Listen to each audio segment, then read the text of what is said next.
Hello, my name is Travis Klee, and today I'll be discussing our project on modeling reciprocal contextual plasticity between predators and prey exhibiting optimal behaviors. Predator-prey interactions are a dynamic game that are typically presented in a static and one-sided way. Prey-focused studies often use the threat of predation to elicit a response without any direct interaction. Predator-focused studies, on the other hand, typically look at the impacts of predation on populations and communities and often lack any direct behavioral observation of the predators.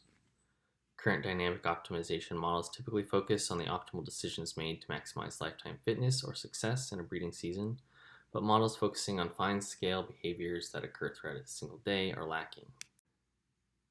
The objective of this project was to develop a dynamic state variable model in which predators and prey interact over a single day and identify an approximate evolutionary stable strategy between predators and prey. We also plan to explore how differences in parameters influence the outcome of an evolutionary stable strategy. These parameters will include manipulating the energetic value of prey to predators, the effectiveness of shoaling behaviors of prey, and altering predator foraging costs. In order to model an interaction, we had to develop two interacting models, each beginning with a set of possible decisions included in a fitness equation. Each strategy has a behavioral and location component, each with associated risks, costs, and benefits. Hiding prey cannot encounter predators, but are not able to gain energy. Shoaling prey have a safety in numbers, but shoals are easier for predators to notice and attack, and cannot consume as many resources as those foraging alone. Foraging prey forgo safety in numbers and forage on their own to maximize resource gain potential.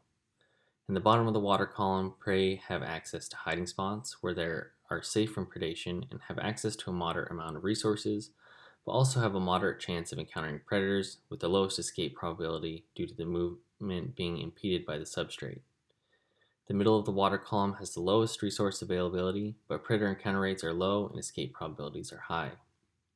The top of the water column is high risk and high reward, with high encounter rates with predators and high quality resources. Each of the predator behavioral strategies can be performed in each of the locations that are performed in by prey.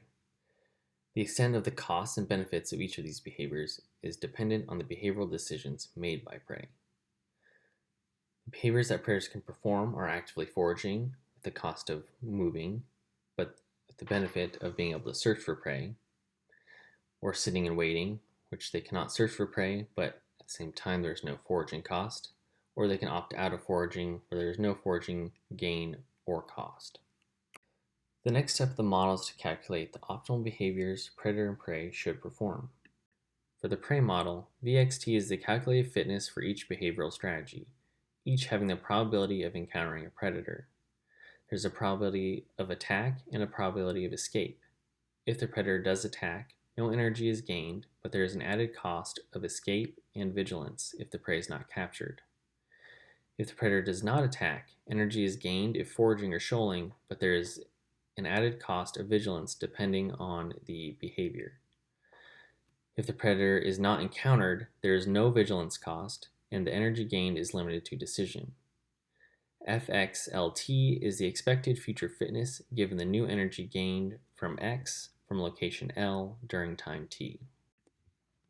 For the predator model, there is the probability of encountering prey using a specific decision, the probability of encountering and successfully capturing prey dependent on predator strategy, the probability of an unsuccessful capture, and the probability of not encountering prey.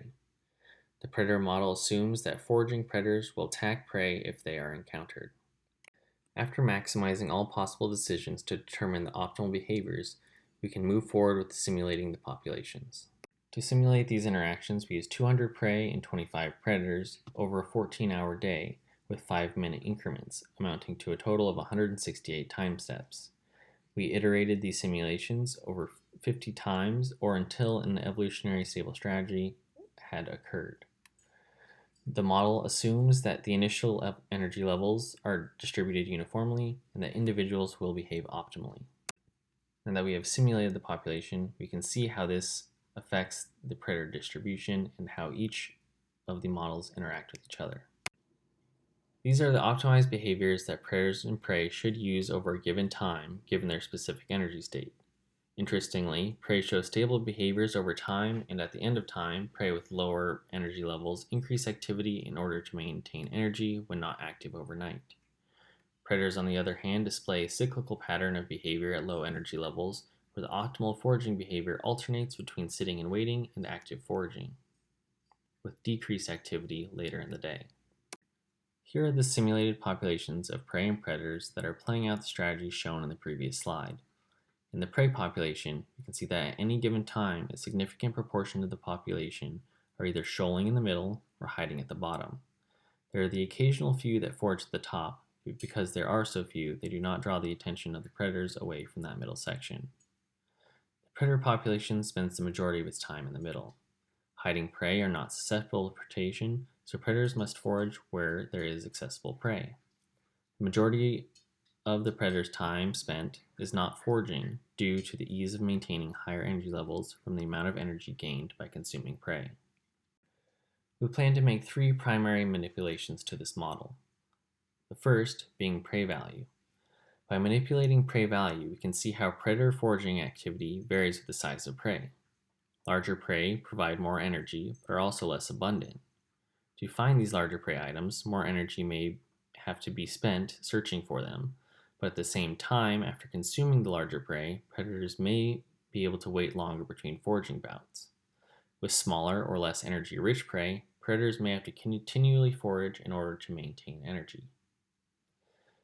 For shoaling effectiveness, it is a way to determine how increasing the effectiveness of prey behavioral defense influences prey survival, while at the same time allowing us to see how predators may change their foraging behaviors in order to increase their foraging success. Much like with prey value, larger prey or prey that develop defensive morphological phenotypes are often more costly to consume.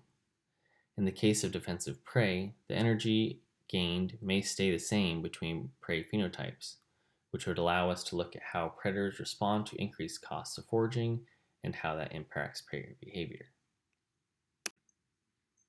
Thank you for listening to my presentation, and please reach out if you have any questions.